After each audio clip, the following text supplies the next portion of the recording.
Review for Barton Fink, directed by the Coen brothers, starring John Turturro, Goodman, Judy Davis.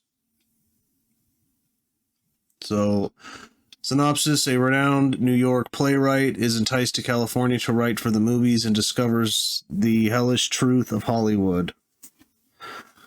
That pretty much sums it up. The beginning of the movie, he's this, idealistic playwright. Like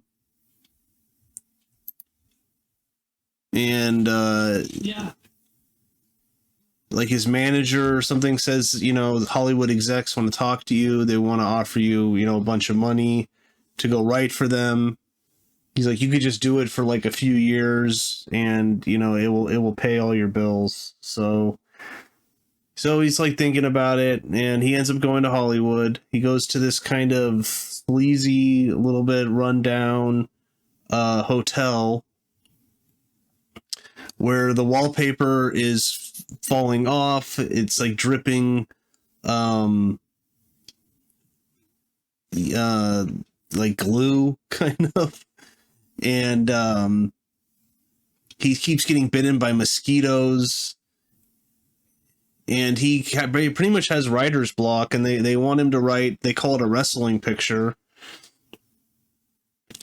about a wrestler, and they want a lot of action, and then he's not interested in that or wrestling. In fact, he says he's never even seen a wrestling match before. Or he's not interested in that at all. He's interested in the characters and what motivates them. And he has writer's block, and his next door neighbor is John Goodman, who he begins to kind of create a friendship with and talk to, because he's all about writing for the everyman, the worker. And John Goodman is he sells like insurance. He's like an insurance salesman. So they kind of have this friendship that begins to develop. And then later on, he meets another famous writer, John Mahoney, who plays W.P. Mayhew, who writes like novels and screenplays. But then he finds out that he's a huge drunk. He just is almost constantly drunk, and his assistant is Judy Davis. And he kind of becomes romantically interested in her. John Polito, another Coen brothers veteran, is in it as the assistant to Jack Lipnick, who's the executive. Steve Buscemi's in it as Chet, who's the guy that runs the hotel. Kind of like the whole movie kind of has an odd feeling of almost being like a dream, because it's like there's only one guy that runs this whole hotel, it seems. The hotel is it's just off-putting. Just something's wrong with it. And yeah, I'm not really describing how good the movie is, but it's a very good movie. It's like most Coen Brothers movies, it's just very watchable. It's entertaining, especially between John Turturro and John Goodman. I mean, every scene that they're in together is just amazing. And yeah, solid movie. Another solid one from the Coen Brothers. I watched it years ago. I just rewatched it, and I've always liked it. Roger Ebert in 1991 gave it 3.5 out of 4 stars. I'd agree with that, probably. Maybe 3, but yeah, 3.5 maybe. If there's a favorite image in the movies by the Coen brothers, it's crass, venile men behind desks who possess power, the hero's envy. Maybe that's because, like all filmmakers, the Coen have spent a lot of time on the carpet, pitching projects to executives. In Blood Simple, the guy behind the desk was Emmett Walsh, a scheming private detective. In Raising Arizona, it was Trey Wilson's furniture czar. In Miller's Crossing, it was Albert Finney as a mob boss. In Barton Fink, it's the head of the Hollywood studio. All these men are vulgar, smoke cigars, and view their supplicants with contempt.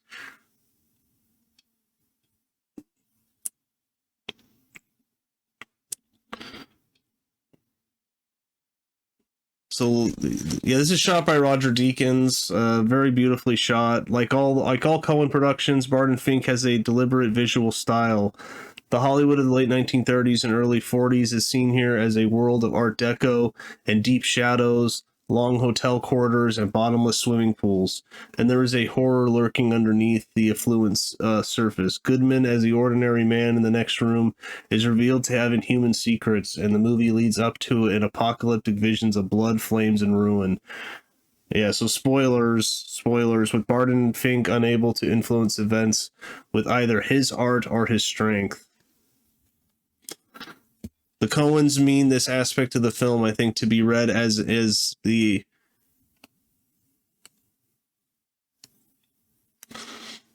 okay. Well, that's interesting. As the rise of you know Germans from the 1930s and early 40s, let's say. But yeah, in a line in the end, he says this. I know, like some people have said John Goodman plays Satan in this movie. In the end, it's kind of revealed as that, and spoilers, Barton Fink sleeps with Judy Davis, and she's going to help him write his screenplay, but then in the next morning, he wakes up, and she's dead. She is bleeding all over his bed. Then it's revealed by some police later that want to know about Goodman, that he's a con man, and I think he killed he's also, I think, a serial killer, and he's cut up some people, and he's on the run. And then in the end of the movie, he comes back, and basically fire is dragging behind him. He ends up killing some of the cops, and he ends up burning down the hotel. So Barton Fink won this year's Palme d'Or at the Cannes Film Festival. Unprecedented 2 more prizes as well for director and actor. Since Cannes juries traditionally limit themselves to 1 award per film, their ecstasy would seem to indicate Barton Fink is one of the greatest films ever made. It is not, but it's an assured piece of comic filmmaking, and perhaps a warning by the Coens to themselves about what can happen when brilliant young talents from the East make that trek out to the land of the guys behind the desks. So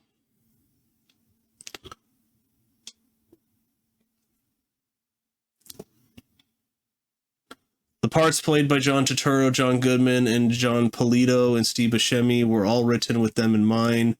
Written by Joel Coen and Ethan Coen after a trip to see Baby Boom, 1987, suffering writer's block during Miller's Crossing. Charlie Kaufman has described this as one of his favorite films. Barton Fink was an avatar of writer Clifford Odets.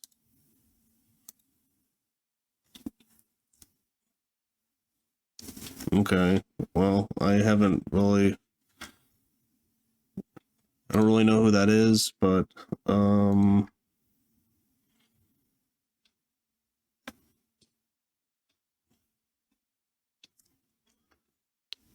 wow, according to Roger Deakins, the Coen brothers are so precise in their planning that there's only about 10 shots they filmed that didn't end up in the finished movie.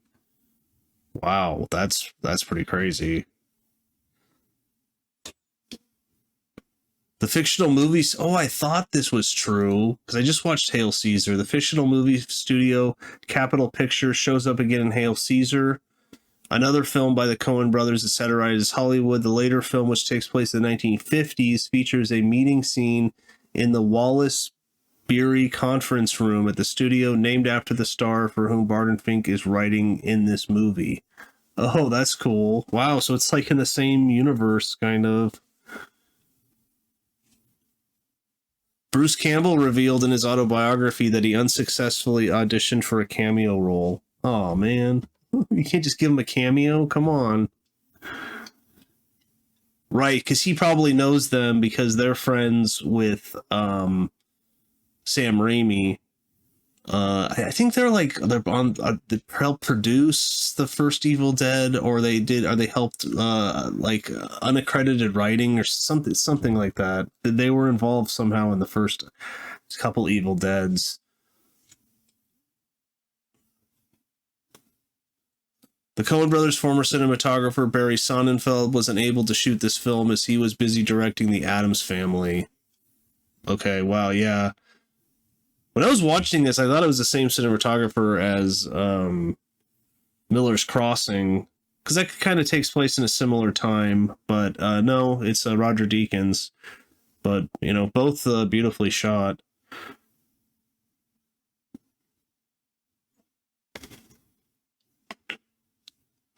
Jennifer Jason Leigh auditioned for Audrey Taylor.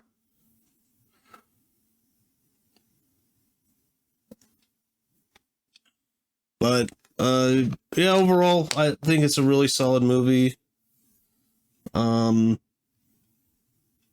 know, I don't think there's many spoilers because I think it's just enjoyable, even if you know that that's true. But you know, great performances by Goodman and Turturro.